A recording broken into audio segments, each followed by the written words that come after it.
नमस्कार दोस्तों, good evening. कैसे हो आप लोग? अपन स्टार्ट। मगही किस हिंदी प्रदेश की बोली है?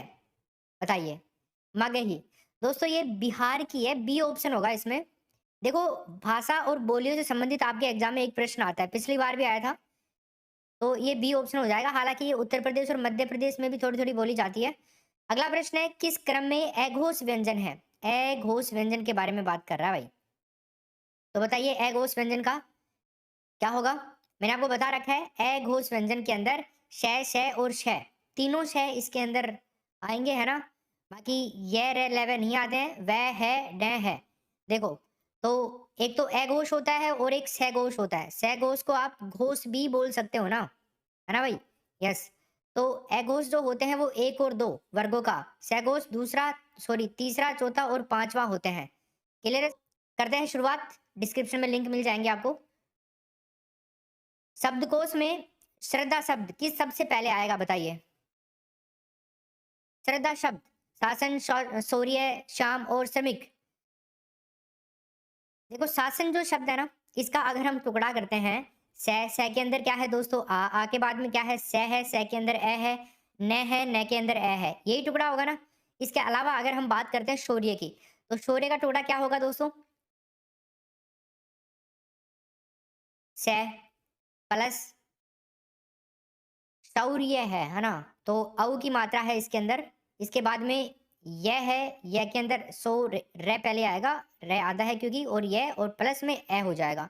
इसके अलावा हम बात करें यहाँ पे शाम की, श ये आ मैं शाम। श्रमिक श रे मैं ई कै ए, ये है श्रमिक का। ठीक है ना। तो इस तरह से देखिए, हमारा राइट आंसर श्रमिक ही होगा, इसमें डी ऑप्शन हो जाएगा। इस तरह से आपको टुकड़े करने आते हैं ना, हिंदी में कभी प्रॉब्लम नहीं आएगी अगर टुकड़े करने आ गए तो। संधि वाले टॉपिक में, है ना। आ, कई सारे टॉपिक हैं, प्रत्यय है, उपसर्ग है, उनमें दिक्कत नहीं आएगी आपको। पहले नंबर पे है ना इसमें, जो मैंने क्रम लिखा है, शासन आएगा, फिर शौर्य आएगा, फिर शाम और फिर श्रमिक। नेक्स्ट प्रश्न देखिए। और बाकी मैं तुम्हें ये टॉपिक कवर करवा दूंगा थ्योरी के अंदर, तब जाके समझ में आएगा आप लोगों को, ऐसे नहीं आएगा ये। बाकी आप थोड़ा आइडिया लगा के इसको कर सकते हो, ठीक है ना। तो 3 नंबर का ऑप्शन मैं आपको दे देता हूँ यहाँ पे, देखिए शरतचंद्र और दीक्षांत, है ना। स्वर संधि से बना हुआ पद पूछ रहा है ना, तो देखिए लिख देता हूँ, शरतचंद्र एंड दीक्षांत। तो बताइए कौन सा है स्वर संधि से बना हुआ पद? तो फ्रेंड्स यहाँ पे आंसर होगा दीक्षांत, है ना भाई। दीक्षांत हो जाएगा। दीक्षा प्लस अंत होता है, दीक्षा प्लस अंत। दीर्घ संधि है दोस्तों इसमें, आ और ए दोनों तरफ समान स्वर है ना, आ हो जाता है दोनों का। और इसमें दीर्घ स्वर संधि है, समझ गए। बाकी तल्लीन की हम बात करें तो तल्लीन का संधि विच्छेद होता है, तत् प्लस लीन। तत् प्लस लीन होता है दोस्तों तल्लीन। विच्छेद का होता है वी प्लस छेद, है ना, विच्छेद। शरत चंद्र की अगर हम बात करते हैं तो इसका होता है शरत प्लस चंद्र, शरत चंद्र। इनमें तीनों में व्यंजन संधि है दोस्तों। बाकी दीक्षांत के अंदर क्या है आपका? दीर्घ स्वर संधि। अगला प्रश्न देखिए, प्रश्न संख्या नंबर 5। किस क्रमांक में यण संधि नहीं है? बताइए। यण संधि कौन से में नहीं है भाई? स्वागत, मात्रानंद, यद्यपि और महर्षि। क्या उत्तर होगा इसका? लाइक का बटन नहीं दबा रहे तो आंसर क्या होगा इसमें? डी ऑप्शन महर्षि। क्या होता है भाई? महा प्लस ऋषि हो जाएगा दोस्तों, महा प्लस ऋषि, महर्षि। इसके अंदर क्या है ना, गुण संधि, गुण संधि है। बाकी सु प्लस आगत, इसमें यण संधि है, मातृ प्लस आनंद और यदि प्लस अभी। ठीक। चलो आगे देखते हैं। कहाँ राजा भोज, कहाँ गंगू तेली, लोकोक्ति का सही अर्थ बता दो। तो आंसर क्या होगा? आकाश पाताल का अंतर। कहाँ राजा भोज और कहाँ गंगू तेली, तो असमान व्यक्तियों की तुलना के लिए होता है ये। छोटे बड़े के साथ में मिलान करना, आकाश पाताल का अंतर होना, है ना भाई। चलो आगे चलते हैं। कपटी मित्र के लिए मुहावरा बता दो आप। इसमें आस्तीन का सांप, कपटी मित्र आस्तीन का सांप होता है भाई, मतलब कपटी मित्र या विश्वासघाती मित्र बोल सकते हैं उसको। नेक्स्ट प्रश्न देखिए 8 नंबर का। किस व्यंजन के उच्चारण में जिह्वा तालू से नहीं टकराती है? बोल के देखो फटाफट। 50 प्रश्न करेंगे, 50 प्रश्न, तभी स्पीड से चल रहे हैं। 10 तो हो गए, मान लो 40 और बच रहे हैं। तो भाई इसमें आंसर क्या होगा अपना? ऑप्शन नंबर हो जाएगा तीसरा ऑप्शन, घ, है ना? तालव्य, अरे इचु यशानाम तालु, चैवर्ग, चैवर्ग के जो सभी व्यंजन है ना, स्पर्श व्यंजन, वो सारे चैवर्ग वाले व्यंजन आ जाएंगे। तालु के ही होते हैं सारे, तालु ही होता है इनका उच्चारण स्थान। बाकी तालु, इनके अलावा पांच के अलावा ई, ये और से, सूत्र बताया ना, इचु यशानाम, इचु यशानाम तालु। ठीक है भाई, इचु यशानाम तालु, ठीक है। ई मतलब दोनों ई आ जाएंगे, चू का मतलब चैवर्ग, ये है ना, और श, ये जो श है ये तालव्य श है। ठीक है भाई, ये वाला श दंत्य श है, ये वाला श मूर्धन्य श है। अगला प्रश्न देखिए, निर्निमेष शब्द में कौन सा उपसर्ग है? बताओ, देखें उपसर्ग बता दो जल्दी से, कौन सा है इसमें निर्निमेष शब्द के अंदर? तो मेरे साथियों, निर्निमेष शब्द में है ना उपसर्ग है आपका पहला ऑप्शन निर, तृतीय श्रेणी शिक्षक भर्ती 2012 में पूछा हुआ है, पटवार 2011 में भी आया हुआ है। देखो, निर प्लस निमेष, क्या भाई? निर प्लस निमेष होता है। देखो एक शब्द है निरोग, निरोग शब्द के अंदर भी अगर निकाला जाए तो निर ही निकलता है बाहर, निर प्लस रोग, ठीक है ना? संधि करने पर क्या होगा? निरोग का संधि अलग होता है दोस्तों, संधि होता है नी है प्लस रोग, ठीक है, लेकिन यहाँ पे उपसर्ग अलग तरीके से निकलेगा। बाकी निरुपसर्ग वाले जैसे निर्धन है, निर्धन के अंदर निरुपसर्ग है, और आपको अगर पता हो तो बता सकते हो, निरापराध है ना, और जैसे निरादर है, इन सब के अंदर निरुपसर्ग है। नेक्स्ट प्रश्न देखिए, किस क्रम में उपसर्ग का सही प्रयोग नहीं हुआ है? बताओ, देखें निलंबन नी, दुर्योधन दु, निराकरण निर, अपहरण अप। बताओ कौन से में सही उपसर्ग नहीं लग रहा है? बहुत बढ़िया, क्या बात है, बढ़िया बढ़िया, बहुत बढ़िया, ठीक है ना? तो देखो, अब दोस्तों यहाँ पे उत्तर क्या होगा अपना 10 नंबर के प्रश्न में? ऑप्शन नंबर, हाँ दुर्योधन, दुर्योधन में दु। देखो निलंबन, निराकरण, निर प्लस आकरण होता है, निराकरण, अपहरण, अप प्लस हरण होता है, दुर उपसर्ग, दु उपसर्ग का मतलब होता है दो या कम, है ना? तो इसका मतलब निकालेंगे ना अपन दुर का, तो यहाँ पे नहीं हो पाएगा दो उपसर्ग का, दो या कम हो रहा है क्या दुर्योधन का? नहीं हो रहा है ना। जैसे दुरंगा, दुरंगा, दुनाली, है ना, इनके अंदर तो है बट इसमें नहीं है। ठीक, चलो आगे देखते हैं, किस क्रमांक में मूल शब्द और प्रत्यय सही अलग अलग हैं? बताइए।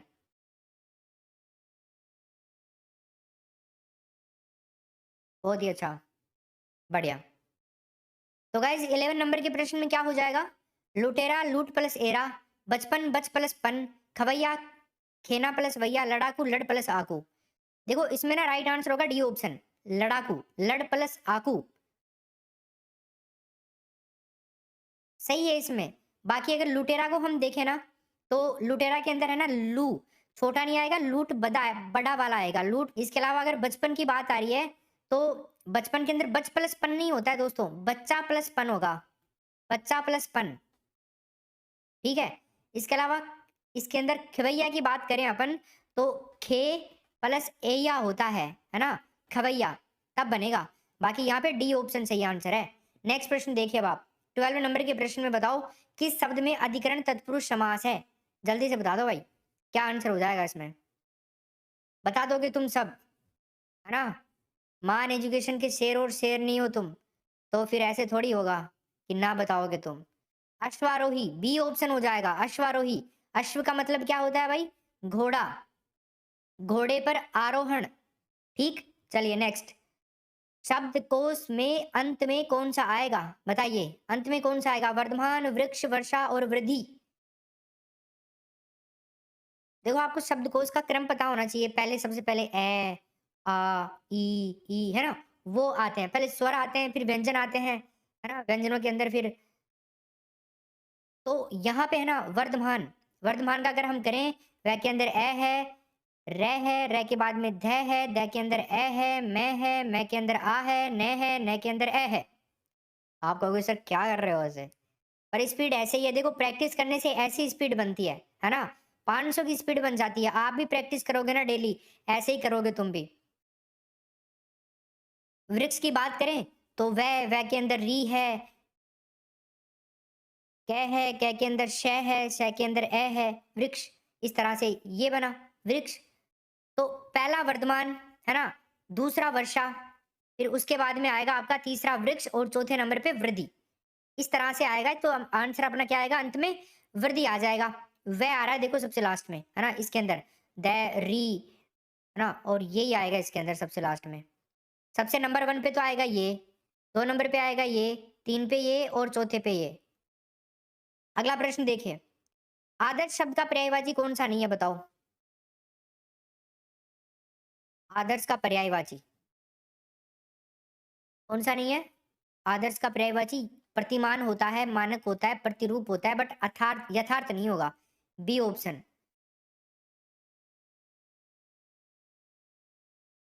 पर्यायवाची नहीं है, आदर्श का विलोम शब्द है, विपरीतार्थक है ये। ठीक है ना? विलोम है। अगला प्रश्न देखिए, किस समूह के शब्द सभी शब्दों में प्रत्यय है बताओ? आरटेट 2011 में आया था, तो मैं देख लेता हूँ एक बार। दयालु, डिबिया, अज्ञानी, एक बार इसको वो कर लेते हैं अपन, है ना? थोड़ा सा अब बता दो आप क्या आंसर होगा इसमें, जल्दी करो। तो दोस्तों 15 नंबर के प्रश्न में अपना आंसर होगा सभी शब्दों में प्रत्यय है। देखो अधर्म, सामान्य इसमें नहीं है ना, गौरव ये तो नहीं होगा पहला ऑप्शन तो। बाकी दयालु, दया, दया प्लस आलू हो जाएगा, ठीक है इसमें तो है। डिबिया, डिब्बा प्लस इया प्लस, ओके ओके, इसमें भी प्रत्यय है इया। अज्ञानी, अज्ञानी की बात करें तो अज्ञान प्लस ई, इसमें प्रत्यय है ई। ठीक है, इसमें दोस्तों बी ऑप्शन हो जाएगा अपना राइट आंसर। ठीक, चलिए अगला प्रश्न देखिए, वृत्ति शब्द के अर्थ के लिए सही क्रमांक बताओ। वृत्ति शब्द क्या मतलब होता है इसका बताओ? वृत्ति का कार्य, पेशा, कार्य, तरीका, तरीका, पेशा, नियत, तरीका। दोस्तों वृत्ति का मतलब निकालेंगे कार्य और पेशा, तो पहला ऑप्शन हमारा इस प्रश्न का सही उत्तर हो जाएगा। अगला देखो, वह अपने विषय का पूर्ण अभिज्ञ है, रेखांकित शब्द का विलोम बताना है आपको। ये है रेखांकित शब्द यहाँ पे अभिज्ञ, तो इसका विलोम शब्द पूछ रहा है अभिज्ञ का, सिंपल सी बात है। 2001 के अंदर आर्यश में आया हुआ प्रश्न है भाई। ठीक है ना दोस्तों, इसमें उत्तर क्या होगा? अनभिज्ञ हो जाएगा। अभिज्ञ का अनभिज्ञ, उल्टा पूछ रहा है ना, तो उल्टा तो हम करने में वैसे ही, है ना, तगड़े हैं, एक ही नंबर पे हैं। अनभिज्ञ का मतलब होता है दोस्तों अनजान, तुम अनजान हो नहीं, बट अभिज्ञ का मतलब होता है जानकार, तुम सब चीजों के जानकार हो। अगला प्रश्न देखिए, अंग्रेजी में जिसकी दक्षता असंदिग्ध हो, रेखांकित पद का अर्थ बताओ। आर्टेट 2012 में आया था। असंदिग्ध,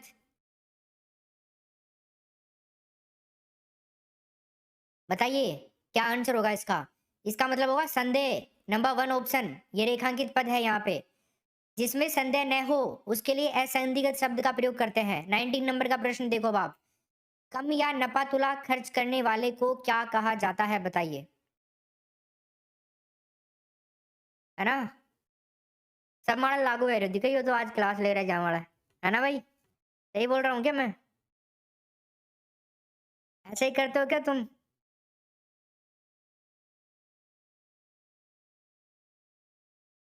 तो क्या उत्तर होगा इसमें? मित्य व्ययी, डी ऑप्शन हो जाएगा। देखो ध्यान रखना, थोड़ा खर्च करने वाले के लिए तो होता है अल्प व्ययी, थोड़ा खर्च करने वाले के लिए तो अल्प व्ययी शब्द लेते हैं काम में। और व्यर्थ का खर्च करने वाला जो होता है ना, वो होता है दोस्तों अपव्ययी। व्यर्थ का खर्च, बिना काम का खर्चा करते हैं ना, उसको कहते हैं अपव्ययी। मैं भी इन तीनों का याद रखना, अपव्ययी, अल्पव्ययी और मितव्ययी, तीनों याद होने चाहिए, बहुत बड़ा कंफ्यूजन है, एग्जाम में आता रहता है। अगला प्रश्न देखिए, अंबुज का, अंबुज तथा अंबुधि शब्दों के अर्थ बता दो, क्या उत्तर होगा? कमल, सागर, पुष्प, पानी, कुकुम, जलाशय, सुमन, सरोवर। अंबुज का मतलब होता है दोस्तों कमल, अंबुधि का मतलब होता है सागर। तो राइट आंसर क्या होगा? पहला ऑप्शन। इसका मतलब दोस्तों बादल भी होता है। यहाँ पे बादल भी हो सकता था। अगला प्रश्न देखिए। अर्थी और अर्थी युग्म का सही अर्थ बताना है आपको। बताइए 21 नंबर के प्रश्न में क्या उत्तर होगा? एक प्रश्न इस प्रकार का आता है ये एग्जाम में, चाहे फिर जो हो जाए, पता नहीं ये एग्जामिनर का सटका हुआ है क्या। जो भी पेपर बनाता है ये प्रश्न देता ही है। तो इसमें क्या होगा?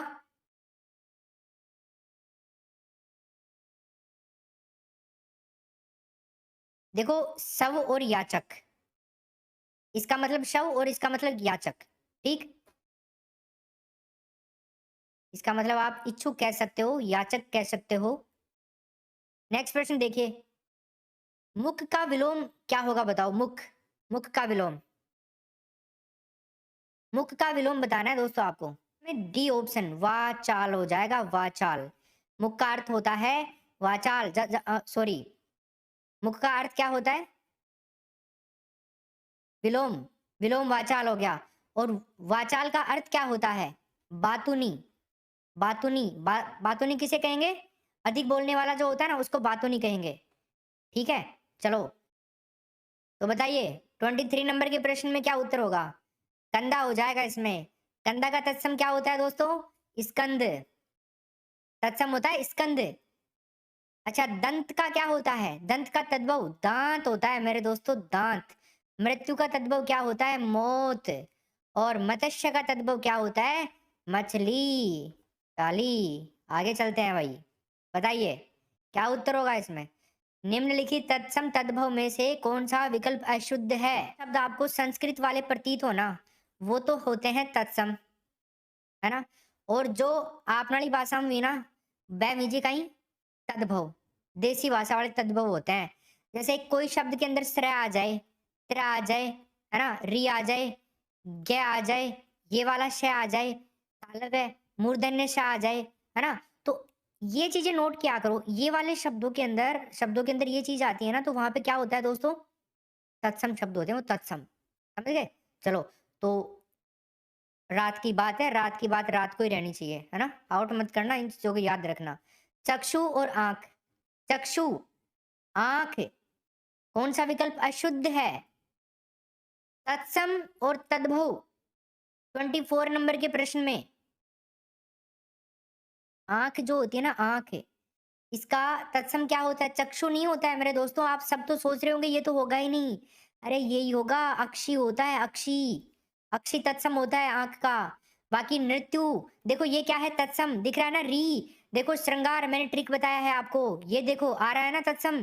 श्रृंगार का सिंगार, दही, दधी, है ना, दधी का दही, दही क्या हो गया अपनी भाषा में? तद्भव। और ये तत्सम। समझ गए? चलो आगे चलते हैं। अगला प्रश्न देखो। इनमें अव्यय भाव समास कौन से में है? बताइए। बहुत पहले से हम सुनते आ रहे हैं इस एग्जाम्पल को, बताइए क्या उत्तर होगा इसमें? तो साथियों यहाँ पे आंसर होगा यथाशक्ति, बी ऑप्शन। मतलब शक्ति के अनुसार। यथाशक्ति का होता है विग्रह, शक्ति के अनुसार। ठीक है जी सर, आगे चलो अब। तो लो भाई आगे चलते हैं। निम्नलिखित में से कौन द्रव्यवाचक संज्ञा नहीं है? बताइए। द्रव्यवाचक नहीं है पूछ रहा है आपसे, तो बताओ।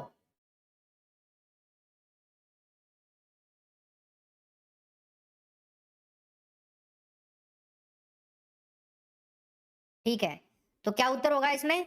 आंसर नंबर घड़ी हो जाएगा, बी ऑप्शन। द्रव्यवाचक संज्ञा थोड़ी ना है ये। लोहा, दूध, तेल ये द्रव्यवाचक हैं। बाकी सारी तीनों की तीनों। अगला प्रश्न देखो। किसी व्यक्ति या वस्तु के नाम का बोध कराने वाले शब्द जो होते हैं ना, ये क्या कहलाते हैं बताओ? तो देखो इसमें क्या उत्तर होगा अपना? बी ऑप्शन, संज्ञा कहते हैं।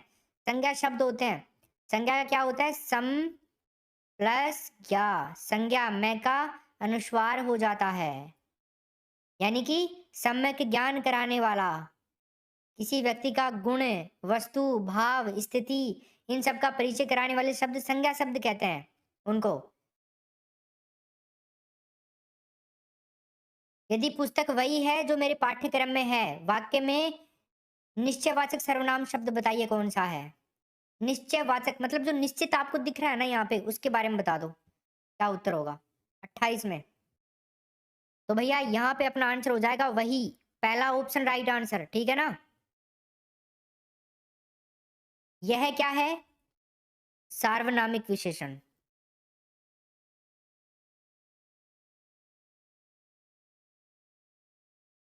चलो, निश्चयवाचक सर्वनाम मुझे, मुझे, तुझे, इन, सब, वो, उन, ये वाले निश्चयवाचक होते हैं ना, जिनसे निश्चित चीज का बोध होता है। निम्न में से कौन सा मध्यम पुरुष पुरुषवाचक सर्वनाम का उदाहरण नहीं है? बताओ। क्या उत्तर होगा 29 नंबर के प्रश्न में राइट आंसर? जल्दी से बता दो। हाँ, वही वही वही, बिल्कुल वही। तो उत्तर क्या होगा दोस्तों इसमें? पहला ऑप्शन हो जाएगा वह। ठीक है। वह सर्वनाम का प्रयोग अन्य पुरुष सर्वनाम में भी होता है और निश्चयवाचक सर्वनाम दोनों में होता है। नेक्स्ट प्रश्न देखो। निम्न वाक्यों में से किस प्रकार की अशुद्धि है? रामचरितमानस के रचयिता तुलसीदास हैं। बताइए, इसमें आपको अशुद्धि देखनी है, फटाफट बताओ। किस तरह की अशुद्धि है? लिंग संबंधी, वचन, कारक और वर्तनी।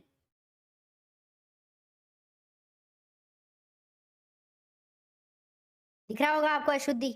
मेरे को तो बहुत साफ साफ दिख रही है, तुम्हारे को नहीं दिख रही है तो वो तुम्हारी दिक्कत है। पर दिक्कत आज के बाद नहीं रहेगी, अपन तुम्हारे साथ है, टेंशन मत लो। इसमें जो अशुद्धि है ना, वो वर्तनी संबंधी अशुद्धि है। कैसे है? रचियता नहीं लिखा जाता है दोस्तों, ये शुद्ध नहीं है। तो फिर क्या है शुद्ध सर? शुद्ध है दोस्तों रचयिता। क्या है? रचयिता। जैसे कवयित्री, जैसे ही रचयिता। समझ गए? चलो, अगला प्रश्न देखते हैं अपन। गर्म दूध पीना लाभदायक होता है, कौन सा विशेषण है? बताइए।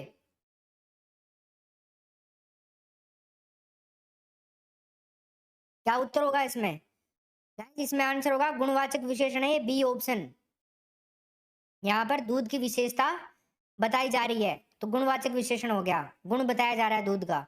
नेक्स्ट प्रश्न। निम्नलिखित वाक्यों में से किस वाक्य में क्रिया अकर्मक नहीं है? अकर्मक क्रिया कौन से में नहीं है? बताओ। जंगल में हिरण दौड़ रहे हैं, घोड़े बच्चे, अरे यार, छोटे बच्चे बात बात पर रोते हैं। तीसरा ऑप्शन है हमारा दोस्तों, सुनीता ने अपने पिताजी को फोन करवाया, आलसी बच्चे देर तक सोते रहते हैं। बताइए, यहाँ पे पूछ रहा है क्रिया अकर्मक नहीं है।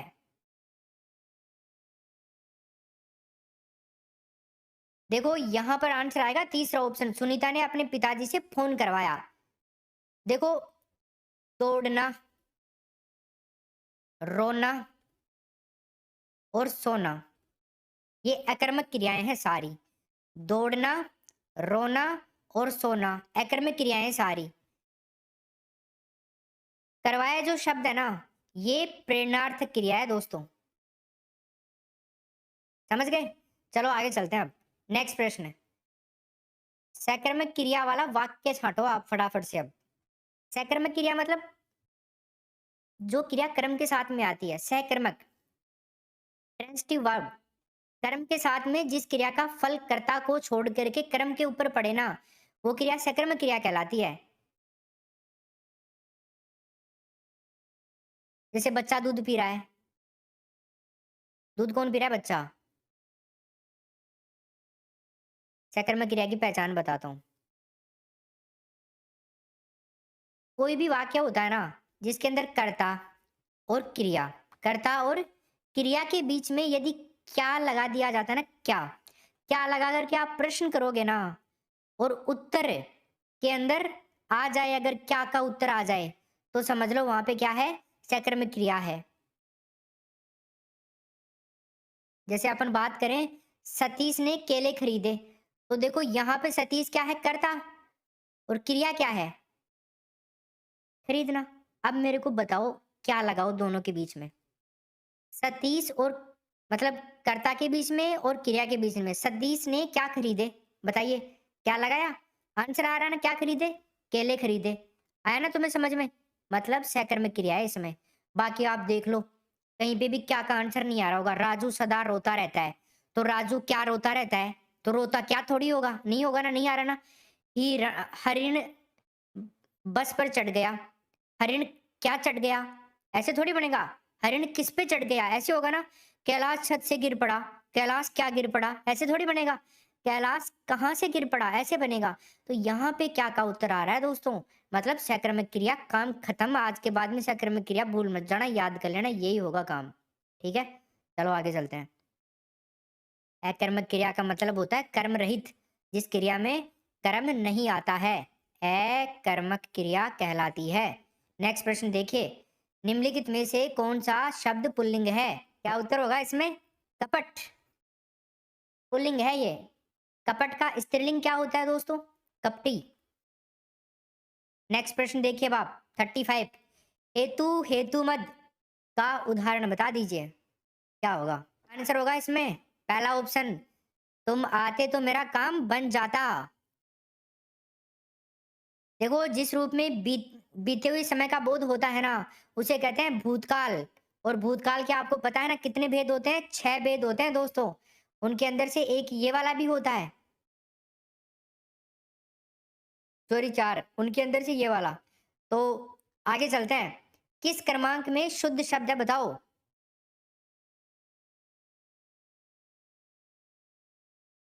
शुद्ध शब्द, दो ऑप्शन नीचे हैं, एक बार देख लेते हैं, झांसी और तनख्वाह। तो तीसरा ऑप्शन मैं यहाँ लिख देता हूँ, झांसी। और चौथा ऑप्शन आपका तनख्वाह है। तो बताओ क्या उत्तर होगा, किस क्रमांक में शुद्ध शब्द है। तो शुद्ध क्या है दोस्तों, तनख्वाह, ये शुद्ध है। ख्याल आए, ये शुद्ध है। बाकी आप कहोगे सर फिर इसका शुद्ध क्या होता है, ये तो मैंने आपको पिछली क्लास में बताया था, याद हो तो। देखो ये से भी आधा ही आएगा इसमें, क्या बनेगा। और ये जय है ना, ये बिल्कुल गलत है। देखो ये जय आधा यो, त्यादा स्यादा ज्योत्सना, ऐसे आता है ज्योत्सना। और याद रखना ये प्रश्न बहुत ट्रेंडिंग में रहता है हमेशा ही। इसके अलावा तदोपरांत की बात करें, तदोपरांत नहीं होता है दोस्तों, वो होता है तदुपरांत, तदुपरांत। और अगर बात करते हैं झांसी की, तो झांसी में गोला नहीं आता है मेरे दोस्तों, झांसी में क्या आता है, झांसी में आता है चंद्रबिंदु, ये वाला, तब सही होता है। इसलिए आंसर हमारा तनख्वाह सही हो जाएगा। अगला प्रश्न देखते हैं अब, 37 नंबर का प्रश्न बताओ, किस क्रम में सही शुद्ध है, क्या उत्तर होगा इसका, बताओ देखें। तो डियर फ्रेंड्स, यहां पर जो अपना उत्तर होगा ना, उज्जैनी, उच्चिष्ट, उहापोह है, ये शुद्ध है। अरण्य यानी वन होता है। आह्लाद, आह्लाद आखंड, कंठ तक, कंठ नहीं होगा वहां पे, कंठ आएगा, ये अंट, ये गलत लिखा हुआ है यहाँ पे। ठीक है ना, तो मतलब बी ऑप्शन राइट है इसमें। नेक्स्ट प्रश्न देखिए आप तो, राम घर गया और श्याम बाजार गया, इस वाक्य में रेखांकित शब्द के बारे में बता दो आप।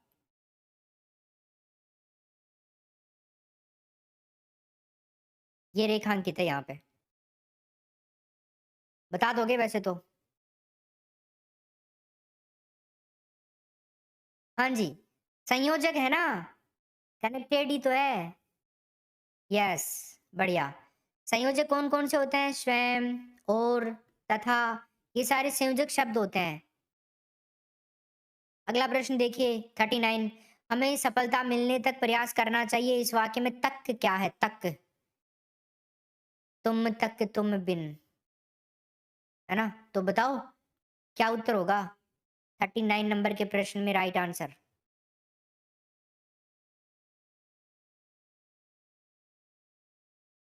बढ़िया। तो दोस्तों इसमें उत्तर होगा हमारा तीसरा ऑप्शन, संबंध बोधक अव्यय। संबंध बोधक, बेस्ट पोजीशन, ये वो अव्यय होते हैं जो संज्ञा सर्वनाम के साथ में जुड़ करके उनका संबंध वाक्य के दूसरे शब्दों में बताते हैं, संबंध बोधक कहलाते हैं। जैसे के मारे, उसके मारे, के बिना, तुम्हारे बिना, से पहले, तुमसे पहले, है ना भाई। तुम्हारे बिना क्लास का भी कोई मतलब नहीं है, के साथ तो तुम्हारे साथ, ठीक है ना। ये सारे क्या है, संबंध बोधक में आते हैं। अगला देखिए, प्रश्न संख्या नंबर 40, मैंने यह कुर्सी 100 रुपए में खरीदी है, इस वाक्य में दोष बता दो क्या है। दोष बताना है दोस्तों, दोष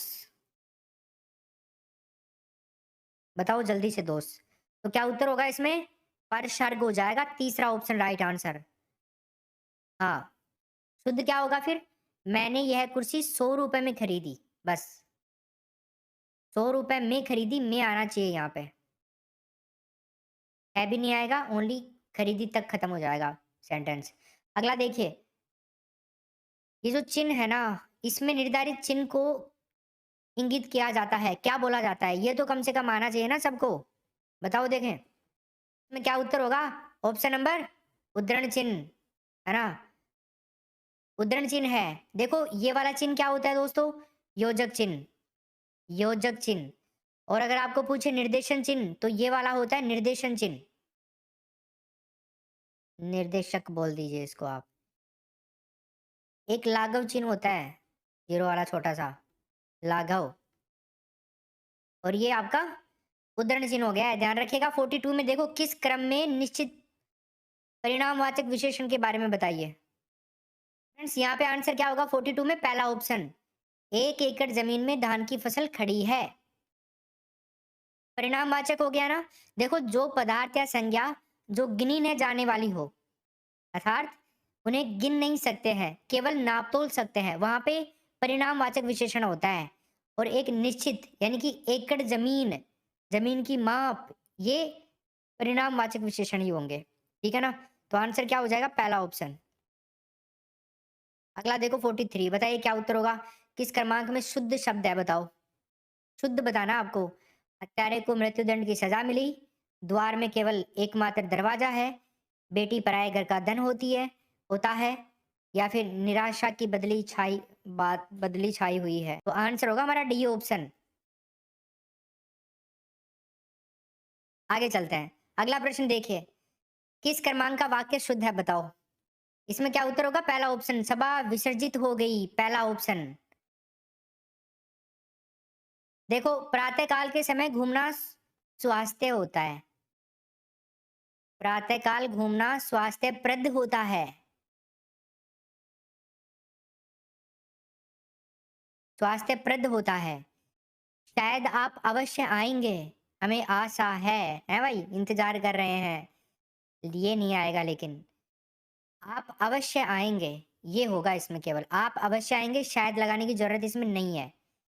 कुत्ते रात भर चिल्लाते रहे, कुत्ते रात भर चिल्लाते थोड़ी हैं, अरे कुत्ते तो भौंकते हैं, है ना भाई? चलो आगे चलते हैं। 45 देखिए, यह चित्र बड़ा सुंदर है, इस वाक्य में अशुद्धि बताओ कौन सी है?